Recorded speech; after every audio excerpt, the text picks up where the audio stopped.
అప్పుల బాధలు వెంటాడుతున్నాయా? అయితే 6 జేవిఆర్ వారి జాతిరత్నాలు ధరించండి. హలో అండి, అందరికీ నమస్కారం. నేను మీ కట్టా కార్తీక్. దేశ ప్రధాని నరేంద్ర మోడీ గారితో ఆంధ్రప్రదేశ్ విద్యా ఐటీ శాఖ మంత్రి నారా లోకేష్ గారి భేటీ ఈరోజు జరగబోతా ఉంది. ఒక మోడీ గారితోనే కాదు, అనేక మంది కేంద్ర మంత్రుల్ని కలవబోతున్నారు నారా లోకేష్. సరే, కేంద్ర మంత్రుల్ని కలవటం అది సాధారణ విషయం అయినప్పటికీ కూడా దేశ ప్రధాని కలవటం మాత్రం ఒక ఇంపార్టెంట్ థింగ్గా మనం చూడాలి.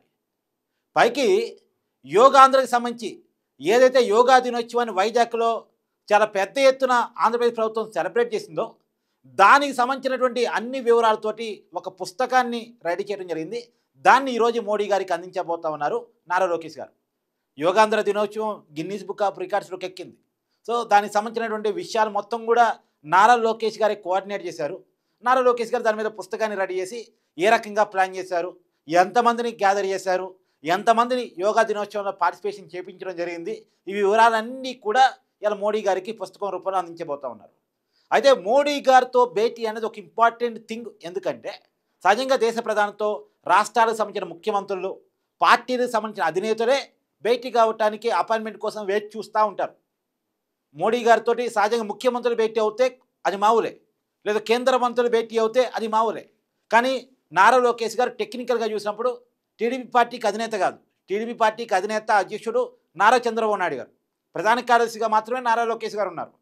రాష్ట్రానికి సంబంధించిన ముఖ్యమంత్రి కూడా కాదు, రాష్ట్రానికి సంబంధించిన ముఖ్యమంత్రిగా కూడా చంద్రబాబు నాయుడు గారు ఉన్నారు, డిప్యూటీ ముఖ్యమంత్రిగా పవన్ కళ్యాణ్ గారు ఉన్నారు. ఒక మంత్రుల్లో ఒకరైనటువంటి నారా లోకేష్ గారు ప్రధానమంత్రి కలుస్తున్నారు అంటే, ప్రధానమంత్రి గారు కూడా పదే పదే నారా లోకేష్ గారిని ఆహ్వానిస్తున్నారంటే మోడీ గారికి లోకేష్ గారికి ఒక బాండింగ్ ఏర్పడింది. ఒక రాష్ట్ర మంత్రికి ప్రధానమంత్రి అపాయింట్మెంట్ అంత ఈజీగా దొరకదు.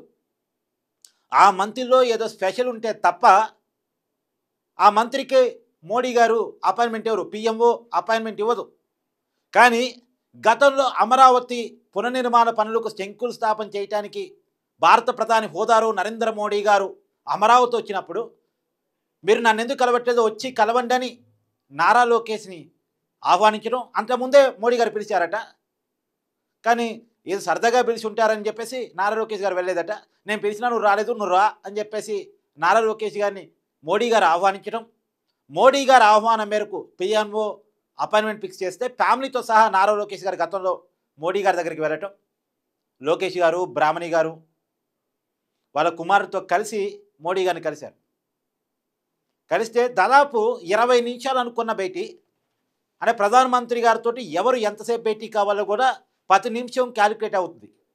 20 నిమిషాల భేటీ కాస్త గంటకు పైగా, గంటన్నర వరకు వాళ్ళ భేటీ కొనసాగింది. అంటే మామూలుగా మళ్ళీ ప్రధానమంత్రి గారు ప్రైవేట్ టైంలో టైం ఇచ్చారు. టైం ఇవ్వటం మాత్రమే కాదు, కలిసి డిన్నర్ కూడా చేశారు లోకేష్ గారి కుటుంబంతో కలిసి. రాజకీయాలు మాట్లాడారు, యోగక్షేమాలు అడిగి తెలుసుకున్నారు, లోకేష్ గారి విజన్ని అడిగి తెలుసుకున్నారు. లోకేష్ గారి విజన్ మోడీ గారికి నచ్చింది కాబట్టే అంత టైం ఇచ్చారు. మామూలుగా ప్రధానమంత్రి గారు చాలా బిజీగా ఉంటారు. ప్రపంచానికి సంబంధించినటువంటి అన్ని ఇష్యూస్, దేశం ఇతర దేశాలతో ఉండే సంబంధాలు, దేశంలో ఉన్నటువంటి పరిస్థితులు, ఇలా రకరకాల పనుల్లో ప్రధానమంత్రి గారి 10 నిమిషం చాలా ఇంపార్టెంట్. కానీ నారా లోకేష్ గారికి అంత టైం కేటాయించడం జరిగింది. ప్రధానమంత్రి నరేంద్ర మోడీ గారు 2014లో ప్రధానమంత్రి అయిన తర్వాత అంత ఎక్కువ సమయం ఏ ముఖ్యమంత్రికి ఇవ్వలేదు, ప్రైవేట్ టైంలో ఏ కేంద్ర మంత్రికి ఇవ్వలేదు. కానీ నారా లోకేష్ గారికి ఇచ్చారు. ఆయన చంద్రబాబు నాయుడు గారికి కూడా అనఫిషియల్గా అంత టైం ఇవ్వలే.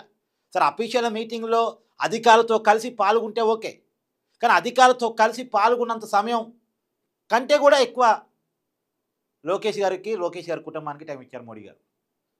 అంటే నారా లోకేష్ గారిలో ఒక విజనరీని మోడీ గారు చూస్తున్నారా? లేదా చంద్రబాబు నాయుడు గారు 4వ ముఖ్యమంత్రి ఆంధ్రప్రదేశ్కి, ఉమ్మడి రాష్ట్రానికి 2 సార్లు పనిచేశారు, విభజిత రాష్ట్రానికి 2 సార్లు పనిచేశారు. ఇవాళ ఎన్డీఏని నిలబెడుతుంది టీడీపీ ఎంపీలు. ఆ టీడీపీ పార్టీకి అధినేత చంద్రబాబు నాయుడు గారు.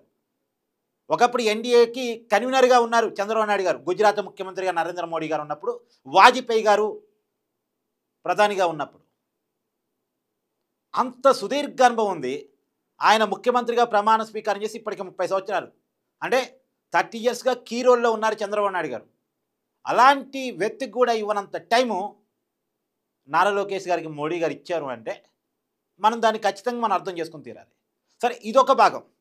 అయితే ఇవాళ మోడీ గారు నారా లోకేష్ గారు కలుస్తున్నప్పుడు సహజంగా ఇద్దరు ప్రధానమంత్రి, రాష్ట్ర మంత్రి అనేది ఒకసారి పక్కన పెడితే ఇద్దరు రాజకీయ నాయకులు, టీడీపీకి సంబంధించిన కీలకమైన నాయకుడు, బీజేపీకి సంబంధించినటువంటి అగ్రనేత, వీరిద్దరూ కలుస్తున్నప్పుడు సహజంగా రాజకీయ అంశాలు చర్చలోకి వస్తాయి, ఖచ్చితంగా వస్తాయి. ఇప్పుడు ఖచ్చితంగా నారా లోకేష్ గారి కలయికలో కూడా ఆంధ్రప్రదేశ్లో లిక్కర్ స్కామ్ విచారణ, దాంతో భాగంగా అంతిమ లబ్ధిదారిగా చెప్పబడుతున్న జగన్మోహన్ రెడ్డి గారి విచారణ, అరెస్టు, ఇవి కూడా చర్చకు వచ్చే అవకాశం ఉంది. ఇప్పటికే కూటమి ప్రభుత్వం క్వశ్చన్ ఎదుర్కొంటా ఉంది. ఎప్పటి నుంచో లిక్కర్ విచారణ చేస్తూ ఉన్నారు, అంతిమ లబ్ధిదారు జగన్ అని చెప్తా ఉన్నారు, అందరూ కూడా అదే మాట చెప్తా ఉన్నారు. మరి జగన్మోహన్ రెడ్డి విచారణ ఎప్పుడు? జగన్మోహన్ రెడ్డి అరెస్ట్ ఎప్పుడు? చెవిరెడ్డి భాస్కర్ రెడ్డిని అరెస్ట్ చేశారు, తర్వాత మిథున్ రెడ్డిని అరెస్ట్ చేశారు, ధనంజయ రెడ్డిని అరెస్ట్ చేశారు, కృష్ణమోహన్ రెడ్డిని అరెస్ట్ చేశారు, బాలాజీ గోవిందప్పని అరెస్ట్ చేశారు, రాజు కసిరెడ్డిని అరెస్ట్ చేశారు. వీళ్ళంతా ఓకే, సీఎంఓ అధికారిని, వైసీపీ పార్టీలో కీలకమైన వ్యక్తుల్ని అరెస్ట్ చేయడం కాదు కదా. అసలు జగన్మోహన్ రెడ్డిని ఎప్పుడు విచారిస్తున్నారు, జగన్మోహన్ రెడ్డిని ఎప్పుడు అదుపులో తీసుకుంటున్నారు అనేది ఒక క్వశ్చన్ సోషల్ మీడియా నుంచి, డిజిటల్ మీడియా నుంచి కూటమి ప్రభుత్వం ఎదుర్కొంటా ఉంది. ఎందుకంటే కూటమి ప్రభుత్వం ఎస్టాబ్లిష్ చేసింది, సిట్ అధికారులు ఎస్టాబ్లిష్ చేశారు, 2 ఛార్జ్ షీట్లో కూడా అంతిమ లబ్ధిదారు ఉన్నాడు అనేది ఎస్టాబ్లిష్ చేశారు. చివరికి ఆ రోజు ఎక్సైజ్ శాఖ మంత్రి, ఆంధ్రప్రదేశ్ డిప్యూటీ సీఎం నారాయణ స్వామిని కూడా విచారించి అతను కూడా చెప్పింది ఏంటంటే అంతా పైవాడు. ఎవరు డిప్యూటీ సీఎం మీద పైవాడు ఎవరు? ఎక్సైజ్ శాఖ మంత్రి మీద పైవాడు ఎవరు? క్యాబినెట్కి బాస్ ఎవరు? ఆనాటి సీఎం జగన్మోహన్ రెడ్డి గారు. సో అంతిమంగా అందరూ జగన్మోహన్ రెడ్డి గారి వైపు వేలు చూపిస్తుంటే మరి ఆ జగన్మోహన్ రెడ్డి గారిని అదుపులో తీసుకోరే, జగన్మోహన్ రెడ్డి గారిని విచారించరే అనేటువంటి క్వశ్చన్ కూటమి ప్రభుత్వానికి ఎదురవుతుంది. మరి దీనికి సమాధానం చెప్పాలిగా. అయితే ఇక్కడ లోసుకుంది. సమాధానం చెప్పాలి అంటే జగన్మోహన్ రెడ్డి గారిని విచారిస్తే వచ్చేటువంటి రాజకీయ ఇబ్బందుల్ని కూటమి ప్రభుత్వం మొత్తం ఫేస్ చేయాలి, కూటమిలో ఉన్న పార్టీలన్నీ ఫేస్ చేయాలి. కూటమి అంటే టీడీపీ ఒకటే కాదు కదా, టీడీపీ ఒక బిగ్ పార్టీ అయితే కావచ్చు, టీడీపీ, జనసేన, బీజేపీ. కాబట్టి ఈ 3 పార్టీలు ఒక కంబైన్డ్గా ఒక డెసిషన్ తీసుకోవాలి జగన్మోహన్ రెడ్డి విచారణ, అరెస్ట్ విషయంలో. సరే, టీడీపీ అంటే అధినేత చంద్రబాబు నాయుడు, ఆయన తీసుకోవచ్చు, వీళ్ళకి జగన్ ప్రధాన శత్రువుగా ఉంటారు. తర్వాత పవన్ కళ్యాణ్, జనసేన అధినేత, ఆంధ్రప్రదేశ్ డిప్యూటీ సీఎం, ఆయన ఓకే చెప్పవచ్చు, ఎందుకంటే పవన్ కళ్యాణ్ కూడా జగన్ ప్రధాన శత్రువు. కానీ పైన బీజేపీ అంటే ఎవరు? బీజేపీ అంటే ఒక డెసిషన్ చెప్పాల్సింది ఎంత అవునన్నా కాదన్నా మోడీ గారు, అమిత్ షా గారు.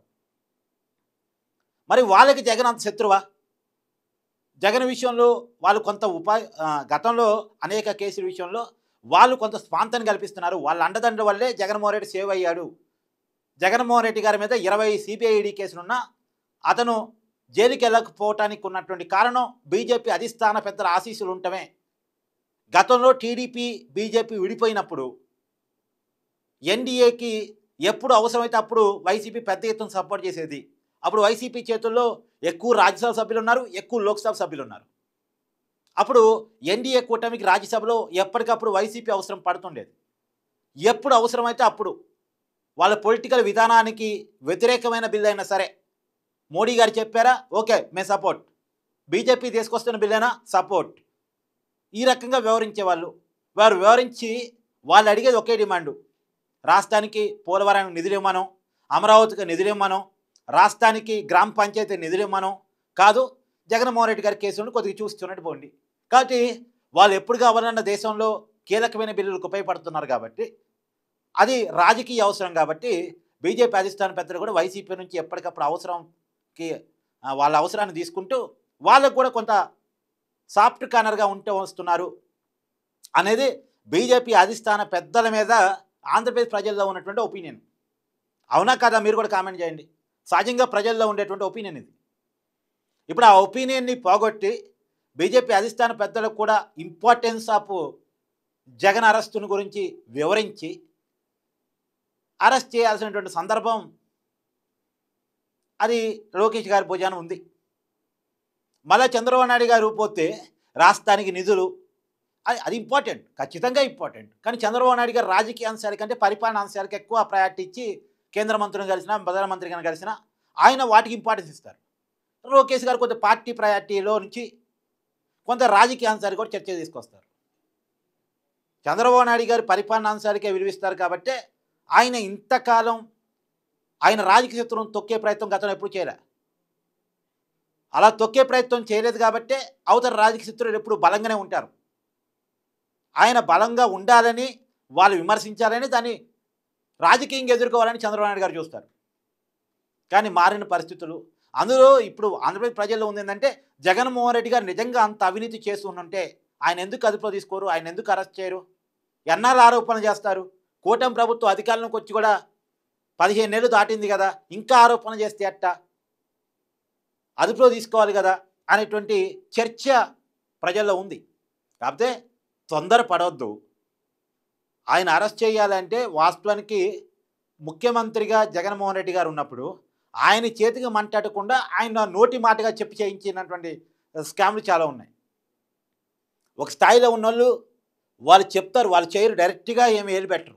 కాబట్టి అతని పాత్రను దాల్చడం కొద్దిగా టైట్ అవుద్ది, కొద్దిగా కష్టం అవుద్ది. రెండోది, జగన్మోహన్ రెడ్డిని విచారించిన తర్వాత, అదుపులో తీసుకున్న తర్వాత జగన్మోహన్ రెడ్డి నేరాన్ని తేల్చలేకపోతే అది జగన్కి సానుభూతిగా మారింది. ఎలాగైతే వైసీపీ అధికారం ఉన్నప్పుడు చంద్రబాబుని అరెస్ట్ చేసి నేరాన్ని తేల్చడంలో, తప్పును ప్రూవ్ చేయడంలో పొరపాటు జరగటం వల్ల వైసీపీ బదనామయ్యి చంద్రబాబు నాయుడు గారి సింపతి వచ్చిందో, రేపు జగన్మోహన్ రెడ్డి గారిని అరెస్ట్ చేసి జగన్మోహన్ రెడ్డి గారు చేసిన తప్పుని సరిగా ప్రూవ్ చేయలేకపోతే, సరిగా ఎస్టాబ్లిష్ చేయలేకపోతే, కోర్టుకి సాక్ష్యాలు చూపించడంలో ఫెయిల్ అయితే అదే రకమైన ఇబ్బంది కూటమికి వస్తుంది. మళ్ళీ జగన్ స్టార్ట్ చేస్తాడు, చూసారు అక్రమ కేసులు పెట్టారు నా మీదని. ఎందుకంటే నేరాన్ని తెలుసుకోవటం వేరు, నేరాన్ని దానికి సంబంధించినటువంటి ఆధారాలు సేకరించడం వేరు, ఆ సేకరించిన ఆధారాన్ని ప్రూవ్ చేయగలగటం వేరు. ఎందుకంటే జగన్మోహన్ రెడ్డి గారు కూడా టెక్నికల్గా ఎలా తప్పించుకోవచ్చో బాగా నేర్పరి. కేసు నుంచి ఎలా తప్పించుకోవచ్చు, అసలు నేరం చేసేటప్పుడే ఈ నేరాన్ని ప్రభుత్వం మారితే ఏ రకంగా ఎంక్వైరీ చేస్తారు, ఆధారాలు ఏ రకంగా ఎంక్వైరీ చేస్తారు, సేకరిస్తారు, ఇవన్నీ తెలిసే నేను దొరకకుండా ఎలా చేయాలని ప్లాన్డ్గా చేసి నేరాలు కదా. ఒకవేళ ఆ నేరాలే నిజమైతే జగన్మోహన్ రెడ్డి గారు కొన్ని టెక్నికల్గా అందరి ఐఏఎస్లు ఐపీఎస్లు సలహాలు తీసుకొని, ఎందుకంటే ఆయన స్థాయి సీఎం కదా ఆ రోజుల్లో, ఆయన చుట్టూ ఒక పెద్ద కోటరీ వ్యవస్థ ఉంది కదా, హై ఎడ్యుకేటెడ్ కోటరీ వ్యవస్థ ఉంది కదా.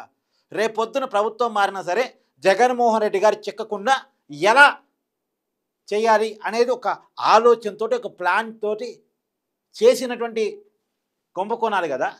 మరి వాటన్నిటినీ జగన్మోహన్ రెడ్డి గారి పాత్ర తేల్చాలంటే ఈ సిట్ అధికారులు కొద్దిగా ఇబ్బందే. అందుకనే జగన్మోహన్ రెడ్డి గారి అరెస్ట్ విషయంలో లేట్ అవుతుంది. అందులోనూ జగన్మోహన్ రెడ్డి గారి అరెస్ట్ ఇంపార్టెన్స్ని, జగన్మోహన్ రెడ్డి గారు ఎదుర్కొంటున్న నేరాల అభియోగాలకు సంబంధించినటువంటి ఆధారాలని బీజేపీ అధిష్టాన పెద్దల ముందు చూపించి ఒప్పించాల్సిన బాధ్యత కూడా అది లోకేష్ గారి భుజాన మీద ఉంటుంది. కాబట్టి ఇవన్నీ చర్చకు వచ్చే అవకాశం ఉండొచ్చు అనేటువంటిది మొదట నడుస్తుంది. కానీ ఒక్క విషయం మాత్రం చాలా క్లియర్.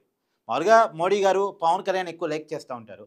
ఎందుకంటే పవన్ కళ్యాణ్ గారు ఆ రోజు తీసుకున్న డెసిషన్ ఏదైతే ఉందో, టీడీపీతో పొత్తు ప్రకటించి టీడీపీని బీజేపీని కలపటానికి తీవ్రమైన ప్రయత్నం చేసి విడిపోయినటువంటి చాలా పెద్ద అగాధం వచ్చినటువంటి టీడీపీని బీజేపీని కలపటం వల్ల ఆంధ్రప్రదేశ్లో ఎక్కువ ఎంపీలు కూటమికి వచ్చాయి. కూటమికి ఎక్కువ ఎంపీలు రావటం వల్ల దేశంలో ఎన్డీఏ గవర్నమెంట్ ఏర్పడింది. సో మోడీ గారు మూడోసారి ప్రధానమంత్రి కాగలిగారు. వాళ్ళకి నితీష్ కుమార్ నమ్మకమైన మిత్రుడు కాదు, ఎప్పుడు ఇటు ఉంటాడో ఎప్పుడు అటు ఉంటాడో తెలియదు. కాబట్టి ఈ కూటమి నమ్మకమైన మిత్రుడు, TDP long run friend. So గతంలో రకరకాల కారణాల వల్ల బీజేపీ టీడీపీ విడిపోయినాయి. కానీ అంత లాంగ్ రన్ ఫ్రెండ్స్ని మళ్ళా పవన్ కళ్యాణ్ కలపడం అనేది మోడీ గారికి నచ్చింది. తర్వాత విజనరీతో ఆలోచనతో లోకేష్ గారు నచ్చారు. కాబట్టి లోకేష్ గారిని పిలిపించుకోవటం, ఎప్పటికప్పుడు మాట్లాడటం జరుగుతుంది. ఒక రాష్ట్ర మంత్రి ప్రధానమంత్రి గారు కలవటం మాత్రం చాలా ఇంపార్టెంట్ థింగ్గా చెప్పాలి. ఒక దేశ ప్రధాని ముఖ్యమంత్రులు కలవటం వేరు, పార్టీ అధినేతలు కలవటం వేరు, ఒక రాష్ట్ర మంత్రి కలవటం వేరు. ఆయన టీడీపీలో క్రియాశీల నాయకుడైతే కావచ్చు, కానీ మోడీ గారిని కలవడానికి వచ్చేసరికి చంద్రబాబు నాయుడు గారికి అపాయింట్మెంట్ దక్కింది, మంత్రులకు దక్కదు. కానీ లోకేష్ గారికి పదే పదే మోడీ గారి అపాయింట్మెంట్ దక్కుతుంది అంటే అది లోకేష్ గారి కెపాసిటీగా చూడాలి, లోకేష్ గారి చరిస్మాగా చూడాలి, లోకేష్ గారి విజన్ మోడీ గారికి నచ్చడం కావాలి, మోడీ గారికి లోకేష్ గారికి ఒక బాండింగ్ ఏర్పడిందని చెప్పుకోవాలి ఒక రకంగా చెప్పాలంటే.